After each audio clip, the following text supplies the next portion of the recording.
আজ আমরা একটি বিশেষ তীর্থস্থানে এসেছি। আমাদের ভারতবর্ষের এবং ভারতবর্ষের বাইরেও যে 51 মহাপীঠ আছে, সেই 51 মহাপীঠের মধ্যে এক মহাপীঠ হচ্ছে কঙ্কালীতলা। এটি বীরভূম জেলায় অবস্থিত। আমরা আমাদের এগরা সারদা শশীভূষণ কলেজের ছাত্রছাত্রীদের নিয়ে শান্তিনিকেতন বেড়ানোর সঙ্গে সঙ্গে আমরা কঙ্কালীতলায় বেড়াতে এসেছি। মায়ের দর্শন করে আমরা ফিরব শান্তিনিকেতন। এটা 51 মহাপীঠের এক মহাপীঠ এবং এখানে মায়ের কাঁকাল অর্থাৎ কোমর পড়েছিল।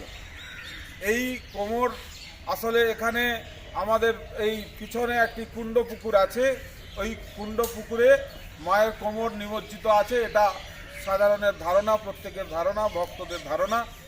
আর এখানে আসল কোনো মূর্তি নেই, একটি ছবি আছে, সেই ছবি পুজো দেওয়া হয়।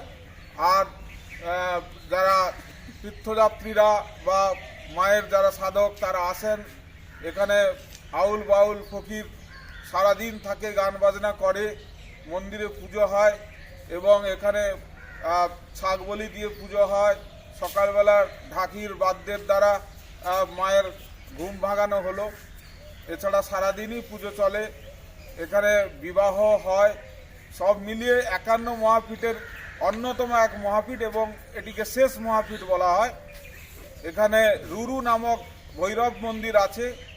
আপনারা সবাই জানেন যে মহাপীঠের শক্তি দেবীর সঙ্গে সঙ্গে ভৈরব মন্দির থাকে। এখানেও রুরু নামক একটি ভৈরব মন্দির আছে এবং পিছনে আছে মহাশ্মশান।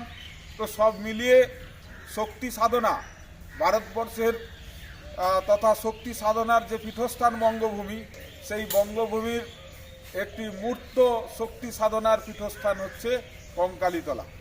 বীরভূমের বোলপুর থেকে লাভপুর যাওয়ার যে সড়ক পথ গেছে, সেই সড়ক পথের পাশে বাম পাশে কঙ্কালী মায়ের মন্দির এবং বোলপুর শান্তিনিকেতন থেকে 8 থেকে 9 কিলোমিটার দূরে এই কঙ্কালীতলা মন্দিরটি অবস্থিত। আপনারা দেখবেন কোপাই নদীর তীরে এই মায়ের মন্দির। আর এখানে এত সুন্দর মনোরম প্রাকৃতিক পরিবেশ বা মন্দির ট্রাস্টি বা কর্তৃপক্ষ সুন্দর মন্দির বাঁধানো স্নান করে দিয়েছে এবং বেশ পরিষ্কার পরিচ্ছন্ন।